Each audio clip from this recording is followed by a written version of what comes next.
China is using the war on terrorism تستخدم الصين مؤخرا الإرهاب لتجعل مسلمي الإيغور يتخلون عن دينهم لأنها تعلم أن الإسلام هو الذي يبقينا غير تابعين لأفكار الصينيين.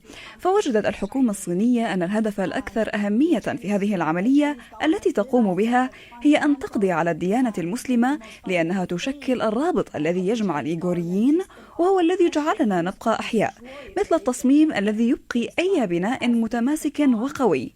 ترغب الحكومة الصينية بتدمير أهم ظاهرة مهمة بالنسبة للناس في شرق تركستان، وهي الإسلام.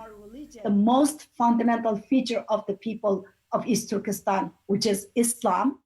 من بوابة الإرهاب تطل الصين على أقلية الإيغور، مستخدمة شتى أنواع البطش والتعذيب بحقهم لدفعهم إلى الانسلاخ عن دينهم وثقافتهم وهويتهم عبر بناء محارق الجثث والمعتقلات وجعل الشعب المكلوم حقل تجارب طبية تفضي غالبا إلى الموت.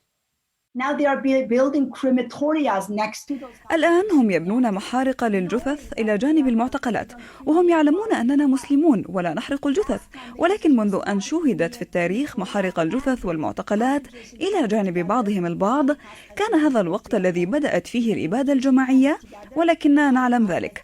وهذه هي الطريقة التي تقوم بها الصين بإجراء تجاربها الجينية على الإيغوريين. Conducting the genocide on the Uyghurs.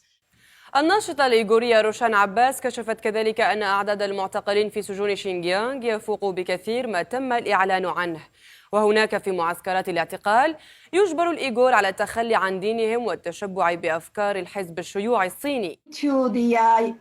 Some of the documents. بناء على بعض المعطيات فإن هناك 1,800,000 معتقل، ولكن بناء على وزارة الدفاع الأمريكية فالعدد هو 3 ملايين، ولكن بالنسبة للإيغوريين نفسهم فالعدد هو أكثر بكثير. ويمكننا القول أن عدد الإيغوريين المعتقلين هو أكثر من 3 ملايين، حيث يتخلون هناك عن هويتهم الدينية، وإذا سألهم أحدهم هل أنت مسلم؟ يجب أن يقول لا.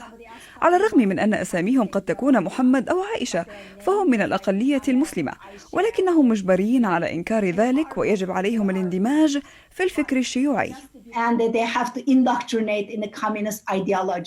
ولطالما حاولت بكين لصق تهم الإرهاب بالإيغور، إلا أنها لم تنجح في ذلك، والسبب أن القمع الذي تمارسه لا ينطبق فقط على تلك الأقلية، بل يشمل كل ما هو مسلم في الصين. When I say the people of East Turkestan, that includes not only. عندما أتحدث عن الناس في شرق تركستان فأنا لا أتحدث فقط عن الإيغوريين، بل جميع المسلمين، الإيغور، الكازاخيين، القزاخستانيين والأوزبك والطاجيك، كل المسلمين الذين يعيشون هناك. ليس فقط المسلمين الإيغور الذين يتحدثون بذات لغة القزاخستانيين والأوزبكيين، بل حتى الذين يتحدثون الصينية ويشبهون الصينيين هم مستهدفون أيضا. إذن ليس فقط الإيغوريين الكازاخستانيين أو القزاخستانيين هم المستهدفون، أو المسلمون في تركستان الشرقية أو ما تسمى شينجانغ، وهي تعني القطاع الجديد، فالمستهدف هو الإسلام بشكل عام. فالحكومة الصينية تنظر إلى الإسلام على أنه البوابة الشرقية للإسلام بشكل عام، والقلعة الشرقية له، والتي إذا دمروها فلا شيء سيوقف الصينيين الشيوعيين من العبث والتدخل في دول آسيا الوسطى. going through to Central Asia, Uzbekistan, Kazakhstan, Kyrgyzstan. هذه هي الصين إذن، وهذه أفعالها. ولكن الذي لا تعيه بكين وحزبها الشيوعي أن لكل بداية نهاية، والبطش والظلم إن استمر حقبة من الزمن فلن يدوم إلى الأبد.